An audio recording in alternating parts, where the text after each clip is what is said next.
baheen jiraattota godina Qeellam Wallaggaa dubbisuudhaan akka gabaasetti raayyaan ittisa biyyaa aanaa Gidaamii kaambii adda addaa qubatee ture inni dhumaa kibxata ganama ba'e. Qaamni mootummaa guyyaa kaleessaa ganama naannoo sa'a 3tti magaalattii gadhiisee ba'e. Ergasii magaalattiin qullaa haftee jirti jee. Jiraatan nageenya isaatiif jecha maqaa isaa akka hin dhahamne barbaadu kun raayyaan ittisa biyyaa dhibbootaan lakkaa'amu kan ji'ootaaf naannoo san qubatee ture sanbata dura irraa eegalee bahuu jalqabe jee. Dhuma torbaan darbe irraa eegalees bakka raayyaan ittisa biyyaa irraa bahe mootummaan humna addaa Oromiyaa galchaa akka jiru jiraattonni himanii jiru. Godina Horroo Guduruu Wallagga aanaa Amuuruu magaalaa Agamsaattis sababa humni addaa Oromiyaa duraan bakka sana ture kaafameen finxaalayyiin Amaaraa faannoo ofiin jedhan lammiilee nagaa irratti haleellaa banuun hedduu ajjeesanii kumaatamaan qe'ee fi qabeenyi isaanirraa akka buqqaan taasisaniiti jiran. Miidiyaan DW Amaarik ta'e kana ilaalchisuun tibbana akka gabaasetti jiraattota naannichaa waabeeffachuun namoonni ajjeefaman 55 awwaalamuu fi kanneen 30 ol ta'an hanga yoonatti reeffi isaanii barbaadamaa jiraachuudha hime. Hidhattoonni waraana bilisummaa Oromoos naannolee lixa Oromiyaa keessa socho'anis qaawwa nageenyaan mudate kanatti fayyadamuun magaalota seenuun yaalii akka turan dhagamaati jira.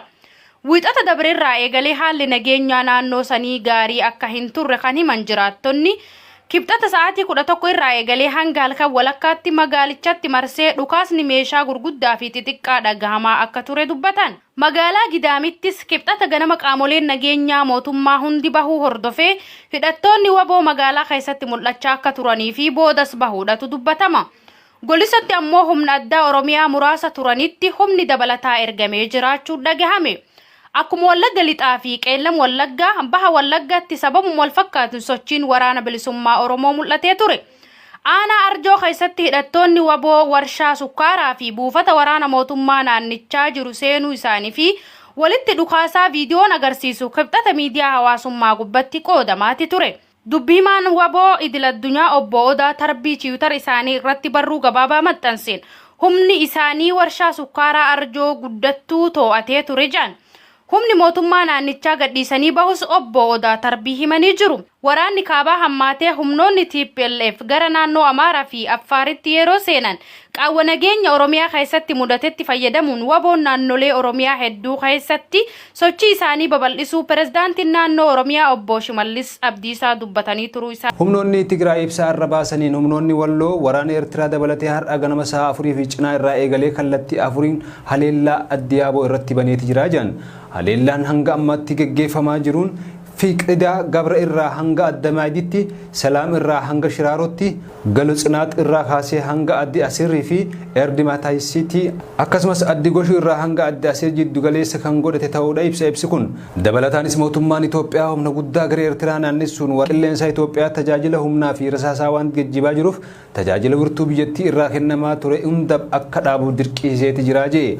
Akkaatuma kanaan hagayya 24 bara 2014 balaliijaa hagayya 25 balaliijaa fi har'a balalii 25 kan Laallibalatti qofa irratti waraana meeshaa waraanaa fi rasaasa geejjibaa jiraachuun ibsameeti jira. Dhuma irratti ibsi Tigraay kun uummanni Tigraay fi waraanni Tigraay qabsoo jabduu eegalan jabeessanii akka itti fufan yaamicha taasiseeti jira.